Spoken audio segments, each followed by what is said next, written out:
So here we have the Hyundai Tucson on a 19 plate. I'm going to start off by showing you around the outside of the car, and then we'll hop in and run through some controls on the inside. But from the outside, you can see it's a 5-door car with alloy wheels and tinted windows. Let's start off inside the boot and then work our way around the rest of it from there. So as we approach the back of the car, you'll see we have reversing sensors, plenty of boot space as well, along with that 60/40 split folding rear seat. And then underneath this tray section, we have a space saver spare wheel. Okay, so we're just going to work our way back round to the front of the car, and then we'll hop in and run through some controls on the inside. But now that we've done a full circle of it, you can see it's in excellent condition the whole way round. Just briefly before we climb in, I think it's well worth seeing the interior from this exterior point of view. You get full leather seats. There's plenty to run through on the dashboard, so let's hop in and we'll do that right now. Okay, now that we're inside the car, we're going to start with the dials. On the left-hand side, we have the rev counter, and on the right-hand side, the speedometer and fuel gauge. In the middle, you can see the total miles of the car, which is 17,977. The information displayed above that can be changed using buttons on the steering wheel. So at the moment, you'll see there's a digital readout for the speedometer. You can change that for various different bits of trip computer information, but there are other menus available as well. Satellite navigation, your vehicle systems, user settings, and then back round to where we started at the beginning there. And the buttons I was using to do that are just here. We've also got cruise control and speed limiter over that side. On the left-hand side, we have stereo controls, phone controls, including voice activation for the phone as well. Of course, the phone controls can only be used after such time as you paired the phone up, and that is done over on the touchscreen in the center just here. You can either hit the all menus button there, or you can use the buttons up and down the sides here. So if we hit all menus, you'll see that you can pair your phone there, for example. When it comes to music, we have the radio, of course, DAB, FM and AM radio. You can press the home button to get back to where we started, or you can press the buttons down here, as I say. So if you want to listen to your own music, you would press media.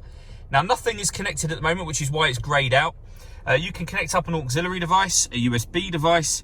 You can also stream music wirelessly via Bluetooth audio. And if you connect your smartphone via its USB cable, you have either Android Auto or Apple CarPlay as well.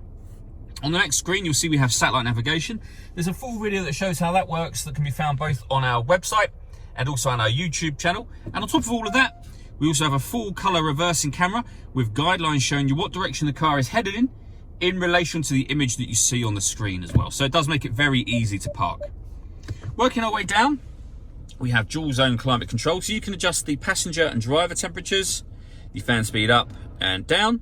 You can determine what direction you'd like the air to be distributed in. And when you're happy with those settings, that button puts your air conditioning on and off again. So it's on when the light shows, it's on now, off or back on again. You can do that or hit auto, and the car will take control of the direction of the air and the fan speed to maintain the temperatures you've asked for. You can hear it doing that now. To override it, just readjust the fans and put it back on whatever setting you want it on here. This car's also got heated driver and passenger seats, both with 3 different heat settings each. Under that, we have 2 12-volt charging sockets, auxiliary and USB inputs. This pad acts as a wireless charging platform. So if your phone is supported by wireless charging, pop it on there and it will start to charge, and you'll get a little light come on in that button to let you know that that is happening and that your phone is charging. We have a 6-speed manual gearbox, and then these buttons to the right hand side of it. So that one turns on or off the parking sensors. This turns off the stop and start. This car's designed to cut out when it's stationary in traffic to save you fuel. Hit that button to turn that system off. And then these two, I'll show you up on the screen, starting from that first one. That one turns on downhill brake control, and it will turn it back off again, of course. The button above it will put the steering into normal or sport mode. All that leaves me to say is thank you for taking the time to watch this video. If you'd like to come and see the car in person and have a test drive, please feel free to call any of our MJA sites. We'd love to hear from you soon.